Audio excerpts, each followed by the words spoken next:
जहीर है और आप देख रहे हैं ऑनलाइन न्यूज़ इंडिया। आपको मालूम है यूएई उसने हमारे प्रधानमंत्री जी को कौन सा सम्मान दिया था, अब वो आके दिखा रहा है। कंडेम किया है नुपुर शर्मा ने, वहाँ पर भी जो इंसल्ट हो सकती थी उसे करने में कोई कमी नहीं की। नुपुर शर्मा का एक बयान जो टाइम्स नाउ नव भारत पे हुआ, पूरी दुनिया में फैल चुका है, कानपुर के अंदर तो आपको मालूम है, लेकिन बाकी तमाम सऊदी मुल्कों ने धीरे धीरे कंडेम करना शुरू कर दिया। कोई तो कहता है कि पब्लिकली माफ़ी मांगिए, कोई कहता है कि साहब राजनीति को तलब कीजिए। और अब यूएई जो हमारा बहुत अच्छा फ्रेंड रहा है और हमारे प्रधानमंत्री जी को उसने वो सम्मान दिया जो सिर्फ यूएई के अंदर बहुत कम लोगों को मिलता है और पूरी दुनिया के अंदर ये मैसेज गया था। अब यूएई ने क्या कहा है और साथ में इंडोनेशिया और जॉर्डन ने क्या कहा है ये भी मैं आपको बता रहा हूँ। एक ज़रा से शब्द कहाँ से निकले, एक छोटा सा शेर सुनाऊंगा पहले, खबर बाद में बताऊंगा कि वो दौर भी देखा है तबारिक की नाखों ने, लम्हों ने खता की सदियों ने सज़ा पाई, और उसका रिजल्ट क्या है वो भी मैं आपको बताऊंगा। आप देखें आपकी स्क्रीन पर खबर।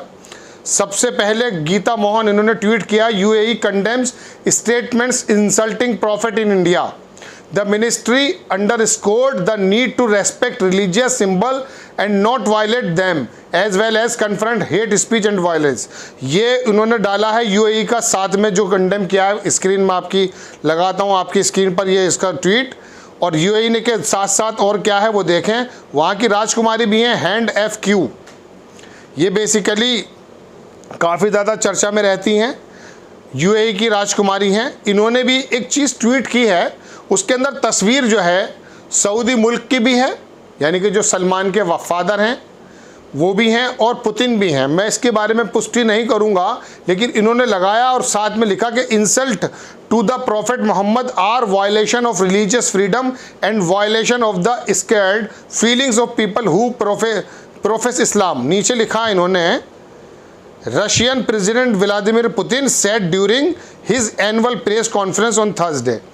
मुझे तो तलाश करने पे नहीं मिला है, लेकिन पुतिन ने भी किसी फंक्शन में ये बात कही है जो इन्होंने ट्वीट की है। बदनामी कहाँ तक जा रही है वो तो आप देख सकते हैं। फिर बाद में भारतीय जनता पार्टी ने काम भी किया, केंद्र की सरकार ने भी किया, निकाल दिया है, मुकदमा भी एक दो जगह कायम हुआ है, लेकिन जो बदनामी जो बातें उन्होंने कही हैं वो कहाँ कहाँ पहुँच गई हैं। आपको खबर और दिखाता हूँ, न्यूज़ 24 ने भी यूएई का जो ऑफिशियल स्टेटमेंट है दर्शकों उसको छापा है। यूएई ने बीजेपी प्रवक्ता नुपुर शर्मा के विवादास्पद बयान की निंदा की। आपकी स्क्रीन पर है ये यूएई का ऑफिशियल पेज, ऑफिशियल जो उन्होंने कंडेम किया है, UAE condemn statements insulting prophet in India, और साथ में उनका जो सिंबल है ministry foreign affair international cooperation.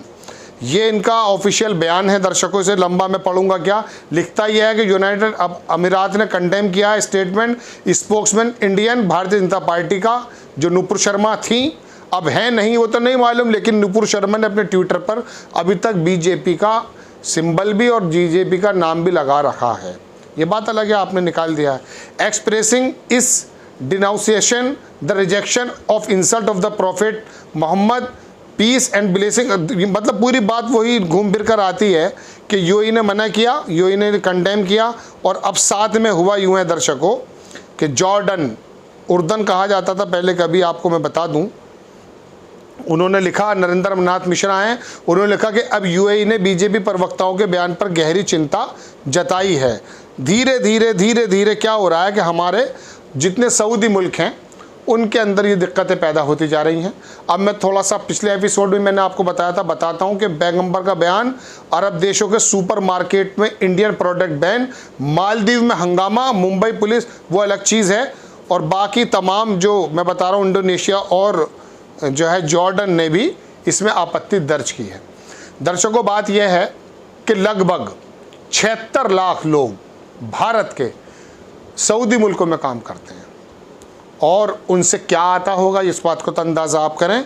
एक रिपोर्ट में आपको दिखाता हूँ कि अगर वो मुझे मिल जाती है, देखिए आपकी स्क्रीन पर है कि 57 देशों के इस्लामिक सहयोग ओआईसी ने भी कंडेम किया है। हालांकि उसको भारत ने उसके बयान को खारिज किया और उसको जवाब भी दिया है, लेकिन क्या है मैं थोड़ा सा कंडीशन बताता हूँ कि सऊदी और बहरीन ने किए फैसले का स्वागत, जो भारतीय जनता पार्टी ने नुपुर शर्मा को निष्कासित किया उसका फैसले का स्वागत भी हुआ है।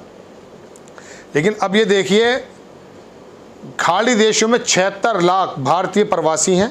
भारत और खाड़ी देश के बीच ऐतिहासिक रूप से रिश्ते काफ़ी मजबूत रहे हैं, लेकिन एक महिला आती है प्रवक्ता, जहर भरा बयान देती है और तमाम चीज़ों को ख़त्म कर देती है और भारत की छवि को अंतर्राष्ट्रीय स्तर पर कितना ज़्यादा करती है बदनाम, यह आपने इन कुछ दिनों में देखा होगा। बहरहाल मैं थोड़ा समीकरण बता देता हूं कि भारत ने अपनी ज़रूरत का ऑयल एक बहुत बड़ा हिस्सा इन देशों से इंपोर्ट करता है। इसके अलावा विदेश मंत्रालय के डेटा के मुताबिक लगभग 76 लाख भारतीय मिडिल ईस्ट देशों में काम करते हैं। 76 लाख लोग काम करते हैं, लगभग 1 करोड़, पौन करोड़ तो हो ही गए। अब वो लोग वहाँ पर काम करते हैं। एक जगह मैंने पढ़ा, ट्विटर पर जवाब देते हुए नीचे किसी ने ट्वीट किया कि अगर उन लोगों को भी बाहर करना शुरू कर दिया फिर क्या होगा। हमारे प्रोडक्ट का तो बैन वो कर ही रहे हैं, वो मैंने आपको पिछली खबर में बताया था। लेकिन अब यूएई जैसा मुल्क बहुत मजबूत मुल्क है और हमारे बड़े अच्छे ताल्लुकात हैं, लेकिन ये छिचोरी हरकतें सड़कों से उठ कर के जब न्यूज़ रूम के अंदर आ जाती हैं तो उसका इम्पैक्ट क्या बनता है कि पूरी दुनिया के अंदर फैल जाती है। अब उस टाइम्स नाउ ने, नव भारत ने उसको हटा तो लिया है, लेकिन वो जो वायरल हो चुका है उसको कौन रोक सकता है। हालांकि नुपुर शर्मा बाद में माफ़ी मांगी कि मेरे भगवान के बारे में ऐसा कुछ कहा जा रहा था, तो अगर कहा जा रहा था तो संविधान है, उसके मुताबिक सज़ा देनी चाहिए। आप कौन से धर्म की दरोगा बन गई थी? आप भारतीय जनता पार्टी की प्रवक्ता थी या धर्म की दरोगा हैं आप? आपकी जिम्मेदारी आपकी पार्टी की देश को चलाने की है या आप मंदिरों में बैठ करके धर्म चलाएंगे? लेकिन हो यही रहा है दर्शकों कि पार्टीज़ ने ये महसूस कर लिया है कि दरअसल देश जो चलता है वो मंदिर और मस्जिद के अंदर से चलता है। आप किसी मस्जिद के अंदर शिवलिंग प्राप्त कर लीजिए और दूसरा बंदा उसको फव्वारा बताने लगे तो पता चलता है कि ध्रुवीकरण तो अपने आप हो गया। मैं खबर से अलग एक छोटी सी बात बताता हूँ। अभी 2 उपचुनाव होने वाले हैं, आजमगढ़ और रामपुर। वहाँ पर आजम खान ने और अखिलेश यादव ने अपनी जगह छोड़ दी थी। वहाँ पर कांग्रेस आई ने दोनों जगह ना लड़ने का फैसला किया है। मायावती ने भी रामपुर के, चूंकि वजह के ध्रुवीकरण हो चुका है भाई। अब जो है फव्वारे के शिवलिंग की लड़ाई है और ये लड़ाई घर से निकल करके नुपुर शर्मा के शब्दों के माध्यम से बाहर पहुंच चुकी है। उसको देख करके वो है ना, वो जो क्या कहते हैं कि एक अजीब सी मिसाल है, मैं आपको क्या सुनाऊं, उस समय देने का नहीं है, लेकिन वो होता ये कि खरबूजे को देख कर रंग बदलता है। नवीन जिंदल आए, उन्होंने भी वही बयान शुरू कर दिया। उन्होंने तो बहुत सख्त शब्द इस्तेमाल किए, कुछ मिल नहीं रहा था, आला कमान को खुश करने के लिए क्या क्या कर रहे थे। ये शुरुआत में भारतीय जनता पार्टी अपने इस तरह के नेताओं के गलों अगर बंद कर देती मुंह को तो शायद इस तरह की बेइज्जती ना उठानी पड़ती। अब एक तस्वीर दूसरी भी है। तस्वीर वो क्या है दूसरी, वो मैं आपको किसी और एपिसोड में बताऊंगा कि यहाँ पर भी एक ऐसा जनमत तैयार हो गया कि जो भारतीय जनता पार्टी के खिलाफ बोल रहा है नुपुर शर्मा के निष्कासन को लेकर। लेकिन बड़ी खबर कि यूएई, इंडोनेशिया, जॉर्डन, इन सब लोगों ने कंडेम किया स्टेटमेंट को और कई लोगों ने क्या काम किया कि हमारे प्रोडक्ट का जो है बैन कर दिया है। राजनयिक को बुलाया जा रहा है, कोई बोलता है कि पब्लिकली माफ़ी मांगी है। इस तरह की इंसल्टिंग सिचुएशन के अंदर इन्वॉल्व कर दिया है एक कैसी औरत, महिला है वो आप जानते हैं। आपको खबर कैसी लगी अपनी राय कमेंट्स बॉक्स में ज़रूर दीजिए। चैनल को सब्सक्राइब कीजिए, शेयर कीजिए। नेक्स्ट टाइम मैं किसी खबर के साथ आता हूँ। जय हिंद। इस खबर को अभी लाइक करें, शेयर करें, अभी चैनल को सब्सक्राइब करें और घंटी जरूर दबाएं।